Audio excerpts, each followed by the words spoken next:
Hello motion lover, welcome back to my channel. अगर आप लोगों को मेरी स्टोरी पसंद आए तो वीडियो को लाइक शेयर एंड सब्सक्राइब ज़रूर कर लीजिएगा।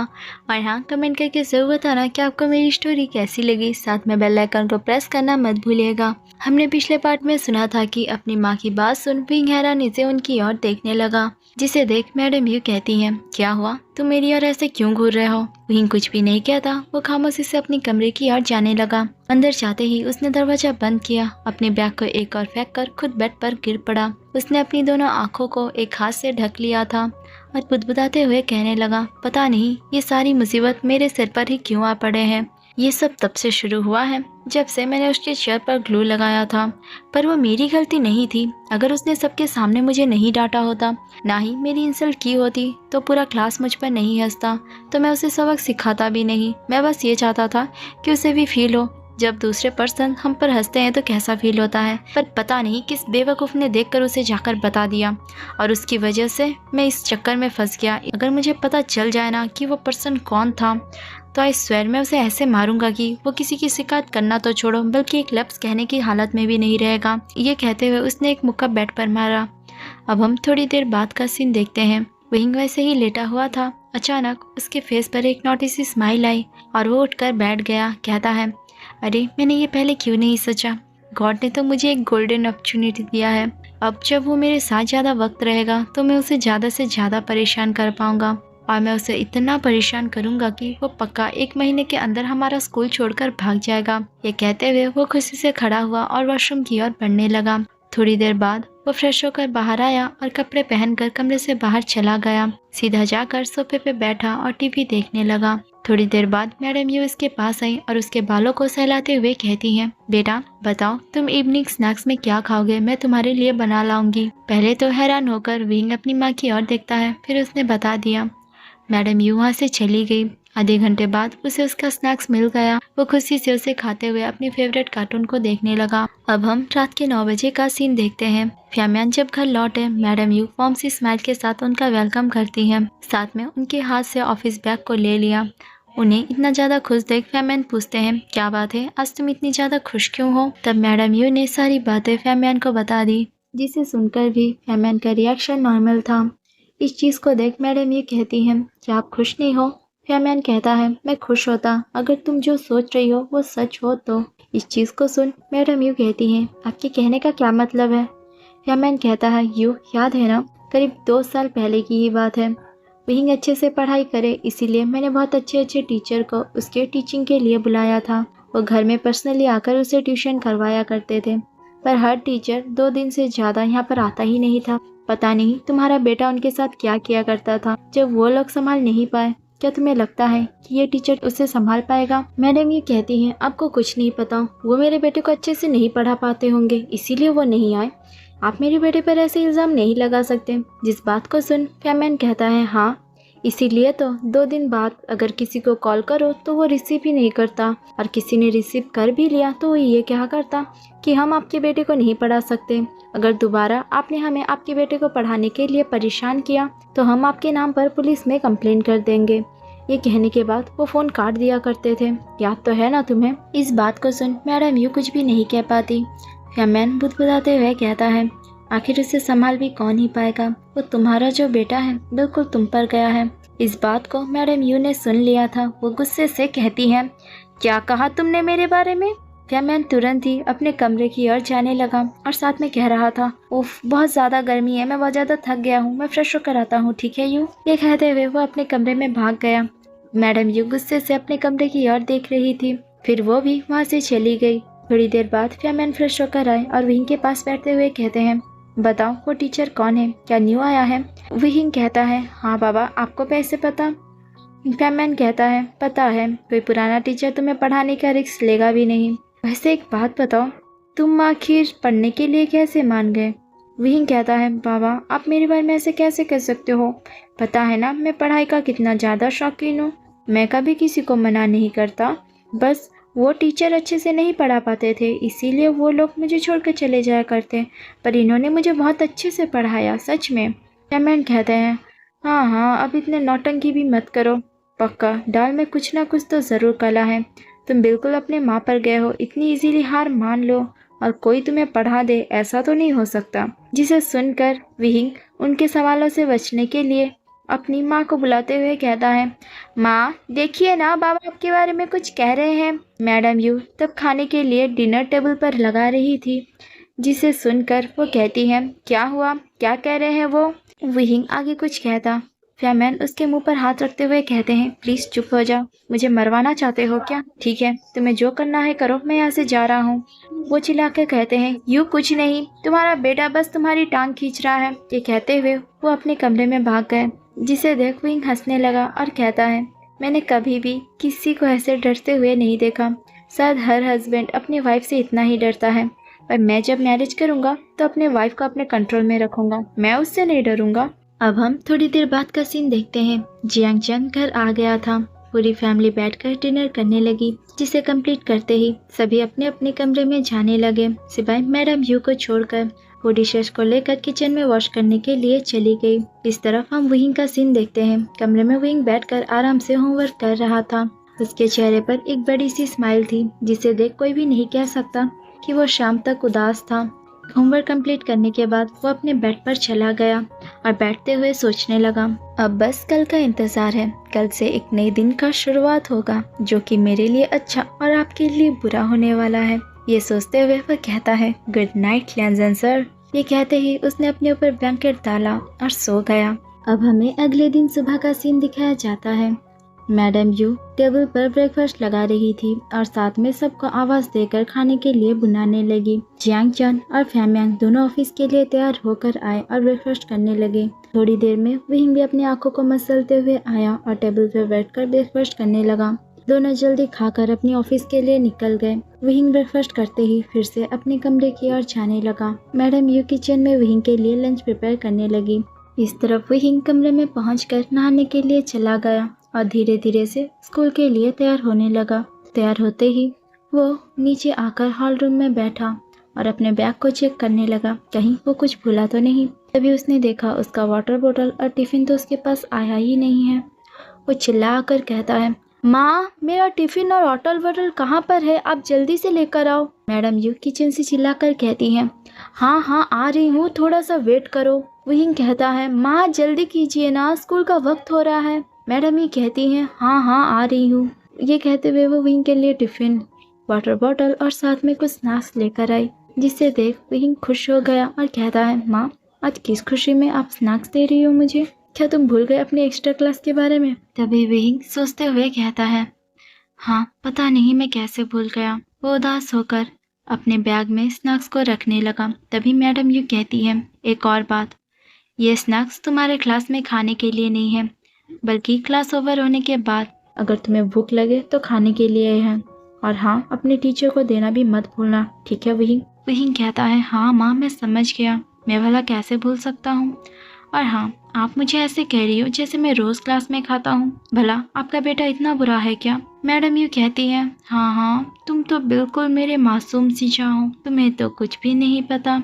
वो जो क्लास में खाते हुए पकड़ा गया था ना, वो कोई और ही था, शायद तुम्हारा कोई जुड़वा भाई। विंग कहता है, माँ वो बचपन की बात थी। मैडम ये कहती है, ओ बचपन की बात है ना, हाँ आखिरी बार तुम 8 क्लास में पकड़े गए थे और अभी तो तुम 9th में पढ़ते हो, पूरे 1 साल बड़े हो गए हैं ना विंग? विंग कहता है, माँ आप मेरी टांग खींचना बंद करेंगी? मैडम ये कहती है, अच्छा अच्छा ठीक है, अब जाओ अपना ध्यान रखना, ठीक है? ये कहकर वो विंग के फोरहेड पर किस करती है। विंग ने एक वार्म सी स्माइल के साथ मैडम यू को बाय कहा और अपने स्कूल के लिए निकल गया। इस तरफ हम स्कूल का सीन देखते हैं। सभी स्टूडेंट क्लास में पहुंच गए थे। थोड़ी देर में वांग जी भी आया। सभी स्टूडेंट खड़े होकर वांग जी को गुड मॉर्निंग कहते हैं। वांग जी ने रिप्लाई दिया और उन्हें बैठने के लिए कहा और उन्हें समझाने लगा। क्वेश्चन सॉल्व होते ही वो कहता है, क्या किसी को डाउट है? तभी विंग ने अपने हाथ को उठाया। वांग जी कहता है, हाँ बताओ कहाँ से? तब विंग कहता है, सर मुझे शुरू से ही समझ नहीं आया, क्या आप दोबारा समझा सकते हो? वांग जी ने हमें अपने सिर को हिलाया और फिर से समझाता है। फिर वो विंग की तरफ देखते हुए कहता है, क्या तुम अब समझ पाए? विंग कहता है, सर बस थोड़ा थोड़ा, क्या आप दोबारा से समझा देंगे? वांग जी उसे फिर से समझाता है। उसने फिर से पूछा। विंग कहता है, उसे बस थोड़ा बहुत ही समझ आया है, पर पूरी तरह वो नहीं समझ पाया, जिससे वांग जी उसे फिर से समझाने लगा। ऐसे करते हुए वांग जी ने विंग को 4 बार समझा लिया था, पर विंग का जवाब भी सेम था। 5वीं बार समझाते ही वांग जी ने विंग से सवाल ही नहीं पूछा। वो बाकी सब स्टूडेंट को दूसरी क्वेश्चन को समझाने लगा। तब विंग वांग जी को रोकते हुए कहता है, सर आपने तो मेरा डाउट ही क्लियर नहीं किया, बस थोड़ा सा बचा है, आप एक और बार समझा देंगे तो वो क्लियर हो जाएगा। इस बात को सुन वांग जी गुस्से से विंग की ओर देख रहा था, क्योंकि उसे पता चल गया था विंग उसे सिर्फ परेशान करना चाहता है। उसे क्वेश्चन के आंसर से कोई भी मतलब नहीं है, ना ही वो समझना चाहता है। ये सोचते हुए वो बाकी सभी स्टूडेंट्स की ओर देखते हुए कहता है, क्या आप सबको इस क्वेश्चन का आंसर समझ में आया? सभी स्टूडेंट ने हाँ में अपने सिर को हिलाया, जिसे देख वांग जी गुस्से से विंग की ओर देखते हुए कहता है, तुम क्लास के बाद रुकना, मैं तुम्हें अच्छी तरह से समझा दूंगा। फिलहाल तुम क्लास को डिस्टर्ब कर रहे हो, खामोश होकर बैठ जाओ। इसने ये बात गुस्से से कहा था, जिससे विंग खामोशी से बैठ गया और बुदबुदाते हुए कहने लगा, मैंने क्या किया? मैंने तो बस पूछा था, अगर नहीं समझाना था तो मना कर देते। सबके सामने डांटने की क्या जरूरत थी? खुद को सही से समझाना ही नहीं आता और मुझे डांट रहा है। ये कहते हुए वो मुंह फुलाकर अपनी जगह पर बैठा रहा। अब हम क्लास की छुट्टी का वक्त देखते हैं। सभी बच्चे अपने बैग्स को लेकर क्लास से बाहर जाने लगे और संग जाने से पहले विंग को बाय करता है, फिर वो भी वहाँ से चला गया। क्लास में विंग के अलावा कोई और नहीं था। वो बैठकर वांग जी का इंतजार करने लगा। करीब आधे घंटे बीत गए पर वांग जी का नामो निशान नहीं था, जिसे देख विंग सोच में पड़ गया। आखिर इतने वक्त तक सर क्या कर रहे हैं? कहीं ऐसा तो नहीं है कि वो भूल गए हो कि मैं उनका इंतजार कर रहा हूँ, या फिर उन्हें कोई जरूरी काम हो तो? फिर भी अगर उन्हें कोई जरूरी काम है तो मुझे बताना चाहिए ना, तो मैं यहाँ पर बैठ के इंतजार तो नहीं करता। ये सोचते हुए वो गुस्से से दरवाजे की ओर देखने लगा। करीब 5 मिनट बाद दरवाजे पर एक पर्सन दिखाई दिया। वो वांग जी था। विंग गुस्से से अपने चेहरे को दूसरी ओर कर लेता है। वांग जी विंग के पास पहुँचते हुए कहता है, सॉरी, माफ करना, मैं कुछ ज्यादा ही लेट हो गया। विंग कहता है, अगर आपको कुछ जरूरी काम था तो आप मुझे बता देते, इसमें कोई सॉरी कहने की जरूरत नहीं थी। ये बात उसने गुस्से से कहा था। वांग जी कहता है, ठीक है, आगे से बता दिया करूँगा। चलो अपनी कॉपी निकालो। विंग ने निकाला और वांग जी पढ़ाना शुरू करता है। विंग ने नोटिस किया वांग जी का पढ़ाने का तरीका और चीजें आज थोड़ी अलग थी, पर दूसरे दिनों से बेहतर। यहाँ तक वांग जी ने ये भी बताया कैसे हम थोड़ी सी चीज से फॉर्मूला क्रिएट कर सकते हैं, कैसे हम क्वेश्चन को देखकर पता लगा सकते हैं कि कहाँ पर कौन सा फॉर्मूला डालकर हम उस प्रॉब्लम को सॉल्व कर सकते हैं। वांग जी ने इतने अच्छे से समझाया था कि विंग एक बार में ही समझ गया, पर मजाल है कि वो एक बार में सही से क्वेश्चन का आंसर दे दे? बिल्कुल नहीं। वो वांग जी को जानबूझकर परेशान करने के लिए आंसर्स में बहुत सारी गलतियां करता है। वांग जी भी बड़े ही पेशेंटली विंग को समझा रहा था। आखिरी के 5 मिनट बचे थे, तब जाकर विंग ने सही क्वेश्चन का आंसर दिया, जिसे देख वांग जी एक गहरी सांस लेते हुए कहता है, आज के लिए बस इतना काफी है, घर जाकर प्रैक्टिस करना, मैं कल आकर देखूंगा कि तुम्हें कितना तक याद है। विंग ने हाँ में अपने सिर को हिलाया। वांग जी उठकर जाने लगा। उसके पीछे पीछे विंग था, पर आज विंग के फेस पर एक बड़ी सी स्माइल थी, मानो उसे वांग जी को परेशान कर बड़ा ही मजा आया हो। करीब ऐसे ही 2 दिन तक विंग वांग जी को क्लास में, साथ में एक्स्ट्रा क्लासेस में भी परेशान किया करता। अब वांग जी को भी समझ आ गया था। अगले दिन वांग जी जब विंग को समझा रहा था, 2 बार समझाने के बाद वो जानबूझकर गलतियां करता है, जिसे देख विंग उसे उसकी गलतियां बताने लगा और वांग जी गुस्से से विंग को देखे जा रहा था। जब विंग ने ये नोटिस किया तब वो घबराते हुए कहता है, सर आप मुझे ऐसे क्यों घूर रहे हो? वांग जी कहता है, बस देख रहा हूँ, तुमने अभी कहा था तुम्हें समझ में नहीं आया, फिर तुम्हें कैसे पता चला कि मैंने कहाँ पर गलतियाँ किया है? तब विंग एक पल के लिए खामोश हो गया, क्योंकि उसे समझ ही नहीं आ रहा था कि वो आगे क्या कहे। वो नर्वस होते हुए कहता है, वो आपने अभी 2 बार समझाया था ना, तो मुझे थोड़ा बहुत समझ आ गया। वांग जी कहता है, अगर तुम्हें पढ़ना नहीं है तो सीधा बता दो, ऐसे बहाने बनाने की जरूरत नहीं है, और वैसे भी मेरे लिए और आसान हो जाएगा, मैं सिर्फ सीधा जाकर प्रिंसिपल को इस बारे में बता दूंगा, बस मेरा काम तो उसी में हो गया। तब विंग कहता है, सॉरी सर, आगे से ऐसा नहीं होगा, प्लीज माफ कर दीजिए। वांग जी कहता है, ठीक है, आगे से अगर ऐसा किया तुमने तो फिर मैं दोबारा तुमसे बात करने के बारे में नहीं सोचूंगा। विंग ने हमें अपनी सिर को हिलाया और वांग जी उसे पढ़ाता है।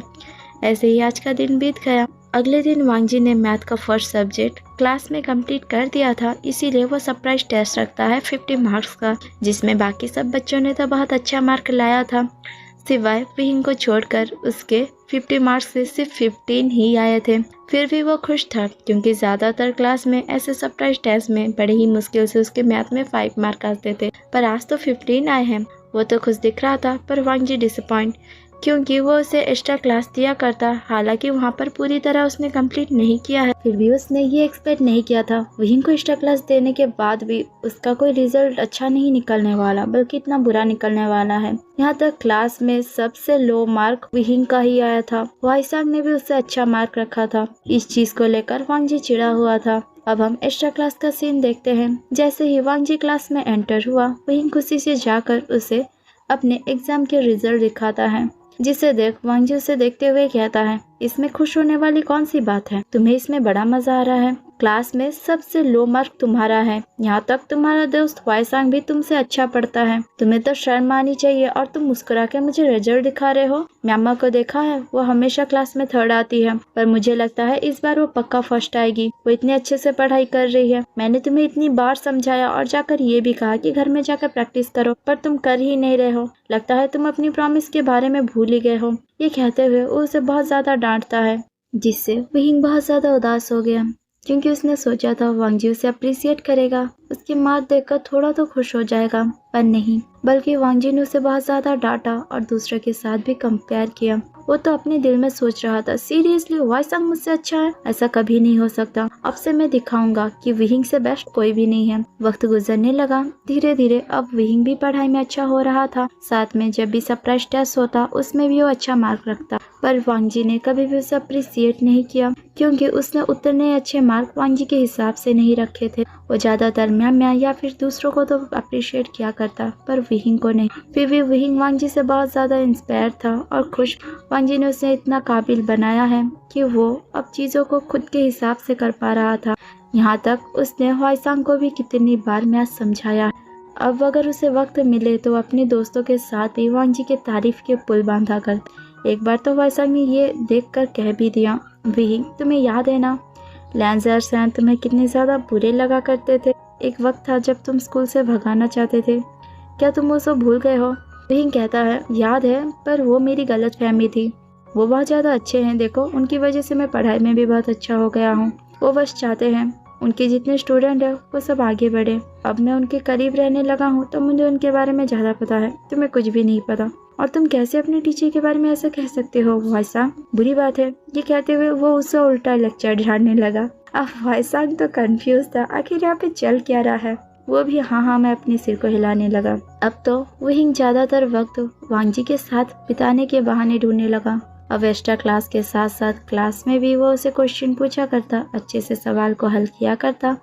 साथ में जब लंच पीरियड होता वो वांग जी को ढूंढते हुए टीचर ऑफिस में चला जाया करता और वांग जी के साथ ही लंच करता। शुरुआत में तो वांग जी अनोइंग हुआ करता था, पर बाद में अब उसे भी वहींग की आदत पड़ चुकी थी। अब धीरे धीरे वक्त गुजरने के साथ साथ वो दोनों और भी ज्यादा क्लोज आ रहे थे, जिस पर ना ही वांग जी ना ही वहींग दोनों का ही ध्यान नहीं था। पर हाँ, वहींग को बड़ा ही गुस्सा आता जब वांग जी उसकी आंखों के सामने क्लास में किसी और को अप्रिशिएट किया करता, उनके सिर पे पैट किया करता। वहींग सब यही सोचता कि वो उसे क्यों अप्रिशिएट कर रहा है, आखिर वो उसकी जगह पर क्यों नहीं है। अभी तक वो दोनों अपनी फीलिंग्स को ही नहीं समझ पाए थे। यहीं पर हमारी कहानी स्टॉप होती है। उम्मीद है आज का पार्ट पसंद आया हो। लेट अपडेट के लिए माफ करना, दरअसल तबीयत खराब थी इसीलिए मैंने इतना लेट अपडेट दिया। मैं मिलती हूँ नेक्स्ट पार्ट के साथ, और हाँ, या फिर मैं अब जल्दी अपलोड करूंगी ताकि जल्द से कंप्लीट हो जाए। तब तक के लिए बाय बाय एवरीवन।